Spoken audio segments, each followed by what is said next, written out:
ஆம்ஸ்ட்ராங்கிற்கு பெரம்பூரில் அரசு அனுமதியுடன் நினைவு மண்டபம் கட்டிக்கொள்ளலாம் என்று சென்னை உயர்நீதிமன்றம் அனுமதி அளித்துள்ளது. சென்னை பெரம்பூரில் வெட்டி கொலை செய்யப்பட்ட ஆம்ஸ்ட்ராங்கின் உடலை அதே பகுதியில் உள்ள கட்சி அலுவலகத்தில் அடக்கம் செய்ய அனுமதி கோரி அவரது மனைவி பொற்கொடி உயர்நீதிமன்றத்தில் வழக்கு தொடர்ந்தார். இந்த வழக்கு விசாரணைக்கு வந்தபோது பெரம்பூர் பகுஜன் சமாஜ் கட்சி அலுவலகம் குடியிருப்புகள் நிறைந்த பகுதி என்பதால் அப்பகுதியில் உடலை நல்லடக்கம் செய்ய முடியாது என்று அரசு தரப்பில் தெரிவிக்கப்பட்டது. இதையடுத்து ஆம்ஸ்ட்ராங் உடலை செங்குன்றம் அருகே பொத்தூரில் 1 ஏக்கர் நிலத்தில் அடக்கம் செய்ய அனுமதி அளிப்பதாக தமிழ்நாடு அரசு பதில் மனு தாக்கல் செய்தது. இதனையடுத்து அங்கு உடலை நல்லடக்கம் செய்ய உயர்நீதிமன்றம் உத்தரவிட்டது. பெரம்பூர் கட்சியிடத்தில் நினைவிடம் அமைத்துக் கொள்ளலாம் என்றும் பெரம்பூரில் அடக்கம் செய்யக்கூடாது என்பதுதான் பிரச்சனை என்றும் கூறிய நீதிபதி, கட்சி அலுவலகத்தில் நினைவு மண்டபம் கட்ட எந்த பிரச்சனையும் இல்லை என்று கூறினார். மணிமண்டபம் என்னாச்சுன்னா ஒரு பப்ளிக் பிளேஸ்ல இருக்கணும்னு சொன்னாங்க.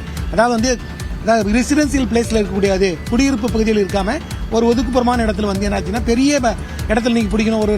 ஒரு கிரவுண்டு 2 கிரவுண்டில் இருக்கக்கூடாது, பெரிய இடமா வாங்கி அதுல நீங்க நல்ல மணிமண்டபம் கட்டணும். இந்த மாதிரி சின்ன ஒரு குறுகிய சந்தில அதெல்லாம் கட்டுறது நான் ஏத்துக்க முடியாது அப்படின்னு சொல்றேன். உண்மையான குற்றவாளிகளை கைது செய்ய வேண்டும் என்று ஆம்ஸ்ட்ராங்கின் மனைவி தரப்பு வழக்கறிஞர் ஆனந்தன் தெரிவித்தார்.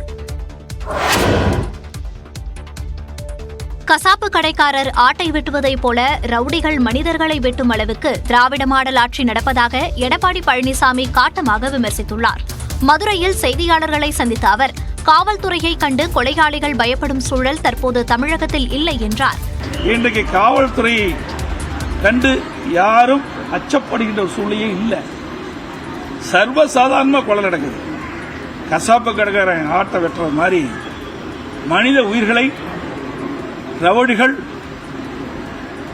இன்றைக்கு வெட்டி சாய்க்கின்ற காட்சி திராவிட மாடல் ஆட்சி தான் பார்க்கணும். சட்டம் ஒழுங்கு சந்தி சிரிக்கும் நிலைக்கு வந்துவிட்டதாகவும் இபிஎஸ் விமர்சித்தார்.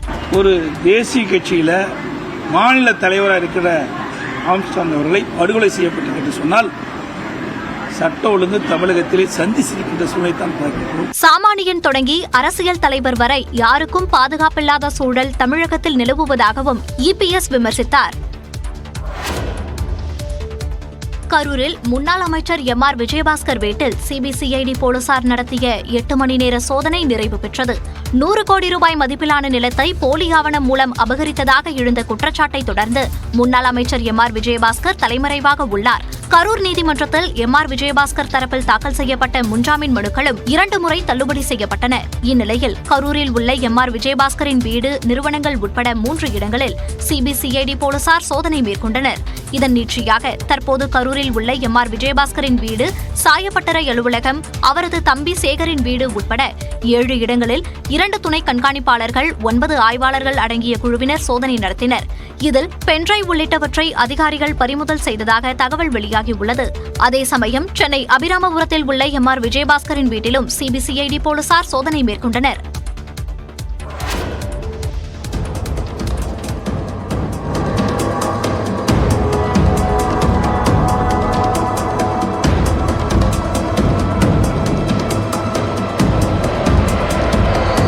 கடலூர் மாவட்டத்தில் பாமக பிரமுகர் அறிவாளால் துரத்தி வெட்டப்பட்ட காட்சிகளே இவை.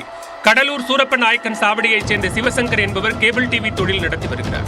பாமக பிரமுகரான இவர் தனது வீட்டு வாசலில் நின்று கொண்டிருந்த போது இருசக்கர வாகனத்தில் வந்த கும்பல் அறிவாளால் வெட்டியது. இதனையடுத்து அவர் கூச்சலிட்டதால் அந்த கும்பல் அங்கிருந்து தப்பியோடிவிட்டது. படுகாயங்களுடன் கடலூர் அரசு மருத்துவமனைக்கு அழைத்துச் செல்லப்பட்ட சிவசங்கர் மேல் சிகிச்சைக்காக புதுச்சேரி ஜிப்மர் மருத்துவமனையில் அனுமதிக்கப்பட்டுள்ளார். இந்த சம்பவம் தொடர்பாக 5 பேரை கைது செய்து திருப்பாதிரி புலியூர் காவல் நிலையத்தினர் விசாரணை மேற்கொண்டு வருகின்றனர். கடந்த 2021ஆம் ஆண்டு சிவசங்கரின் தம்பி பிரபு அதே பகுதியைச் சேர்ந்த தங்கப்பாண்டியன், சதீஷ், வெங்கடேசன் ஆகியோரால் கொலை செய்யப்பட்டார். இந்த வழக்கை முன்னின்று நடத்தி வரும் சிவசங்கர் அதில் முக்கிய சாட்சியாக உள்ளார். அவர் நீதிமன்றத்தில் சாட்சி சொல்வதை தடுக்கும் விதமாக மர்ம நபர்கள் கொலை முயற்சியில் ஈடுபட்டதாக காவல்துறையினர் தெரிவித்துள்ளனர். இந்நிலையில் திமுக ஆட்சியில் சட்டம் ஒழுங்கு முற்றிலும் சீர்குலைந்து விட்டதாக பாமக நிறுவனர் ராமதாஸ் குற்றம் சாட்டியுள்ளார். சென்னையில் தொடங்கி நெல்லை வரை தமிழ்நாடு முழுவதும் அரசியல் கொலைகளும் கொலை முயற்சிகளும் அண்மை காலமாக அதிகரித்து வருவதாகவும் குற்றம் சாட்டியுள்ளார்.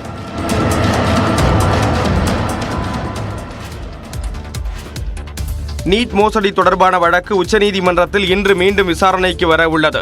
கடந்த மே 5ஆம் தேதி நடைபெற்ற இளநிலை நீட் நுழைவுத் தேர்வில் வினாத்தாள் கசிவு, கருணை மதிப்பெண் வழங்கியது உள்ளிட்ட பல்வேறு புகார்கள் எழுந்தன. இது தொடர்பாக மாணவர்கள், பெற்றோர் உள்ளிட்ட 38 பேர் உச்சநீதிமன்றத்தில் வழக்கு தொடர்ந்தனர். இந்த வழக்கை விசாரித்த உச்சநீதிமன்றத்தின் விடுமுறை கால அமர்வு குறிப்பிட்ட சிலருக்கு வழங்கப்பட்ட கருணை மதிப்பெண்ணை ரத்து செய்து உத்தரவிட்டது. இதன் பின்னர் மத்திய அரசின் உத்தரவை அடுத்து இளநிலை நீட் தேர்வு மோசடி தொடர்பாக சிபிஐ விசாரித்து வருகிறது.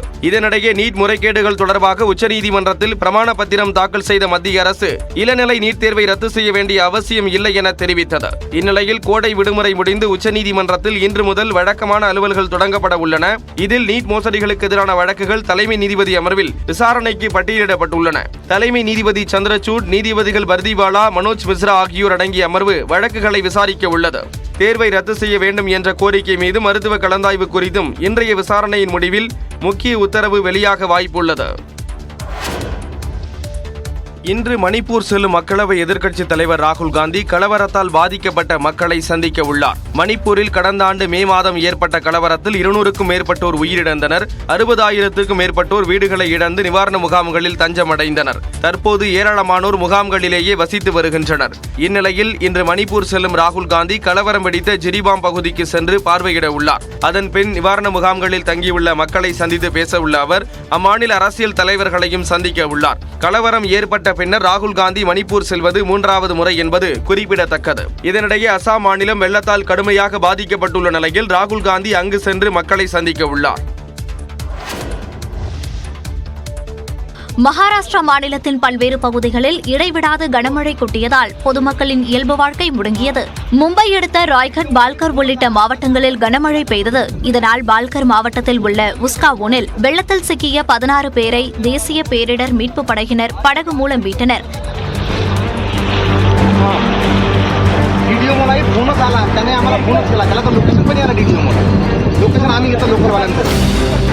இதேபோன்று ராய்கட்டில் உள்ள பன்வல் பகுதியில் பெய்த கனமழையால் சாலையில் மழைநீர் பெருக்கெடுத்து ஓடியது.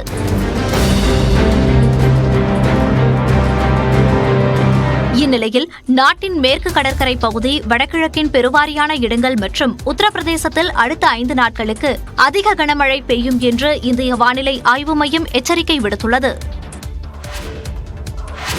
மூளையை உண்ணும் அமீபா நோயால் கேரளாவில் 3வது மரணம் ஏற்பட்ட நிலையில் தமிழ்நாட்டில் முன்னெச்சரிக்கை நடவடிக்கைகளை மேற்கொள்ள மருத்துவத்துறை உத்தரவிட்டுள்ளது. அமீபிக் மெனிங்கோ என்செபாலிட்டிஸ் என்ற அரிய வகை மூளை நோய் கேரளாவில் பரவி வருகிறது. அசுத்தமான நீரில் குளிக்கும் போது அதில் உள்ள அமீபா தொற்று மூக்கு வழியாக உடலுக்குள் நுழைந்து மூளையை தாக்கும் என்றும் இது கொரோனா வைரஸ் போல ஒருவரிடம் இருந்து மற்றொருவருக்கு பரவாது என்றும் மருத்துவர்கள் தெரிவிக்கின்றனர். இந்த நோய் குழந்தைகளில் அதிக தாக்கத்தை ஏற்படுத்த வாய்ப்புள்ளதாக கூறப்படும் நிலையில் அமீபா தொற்றிலிருந்து பாதுகாப்பதற்கான வழிகாட்டு நெறிமுறைகளை தமிழ்நாடு மருத்துவத்துறை வெளியிட்டுள்ளது.